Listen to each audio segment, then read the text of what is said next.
오늘은 예수님께서 성경대로 3일 만에 부활하신 사건을 기념하는 부활주일입니다. 우리 신앙의 핵심이에요, 핵심. 여러분, 만약 십자가에서 죽으신 그 예수님이 부활하지 않으셨다면, 그것이 사실이 아니라면 성경의 수많은 기록들은 다 거짓일 겁니다. 뿐만 아니라 예수님 부활하지 않으셨다면 우리가 복음을 전하고 우리가 전도하고 우리가 함께 모여서 예배드리는 것도 사실은 다 헛된 일일 거예요.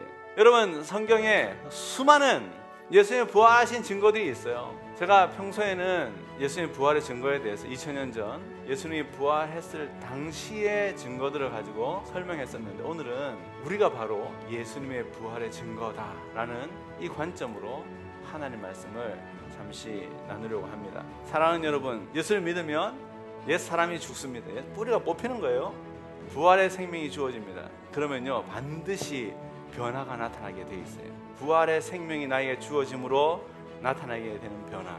첫 번째 변화는요, 새로운 생각을 하게 된다는 것입니다. 완벽한 건 아니지만 하기 시작한다라는 거예요. 어떤 생각입니까? 어떻게 하면 하나님의 뜻을 이룰 수 있을까? 어떻게 하면 하나님이 기뻐하는 일을 할까? 어떻게 하면 나와 함께 있는 사람을 세워줄까? 어떻게 하면 저 사람에게 전도하고 어떻게 하면 저 사람을 축복할까? 그러한 생각을 하기 시작한다는 거예요.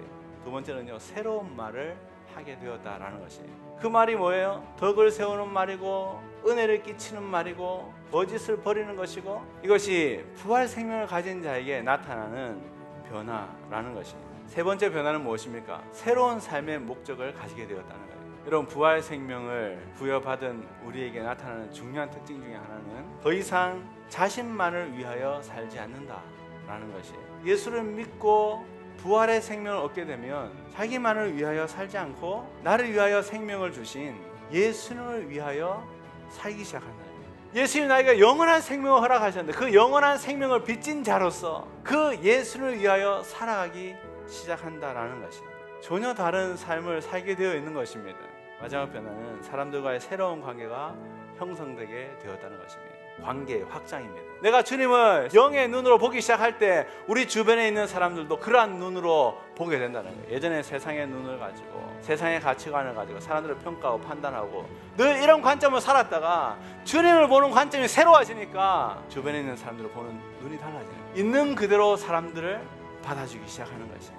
우리 안에 이러한 변화가 이미 일어나게 된 것입니다. 사랑하는 여러분, 부활의 생명이 우리에게 주어졌는데요, 뿌리 뽑힌 옛 사람을 따라 살아가는 인생이 아니라 우리에게 주신 새 사람을 따라 성령 안에서 이번 한 주도 주님의 부활을 증거해내는 우리 함께하는 게 모든 성도들 되시기를 바랍니다.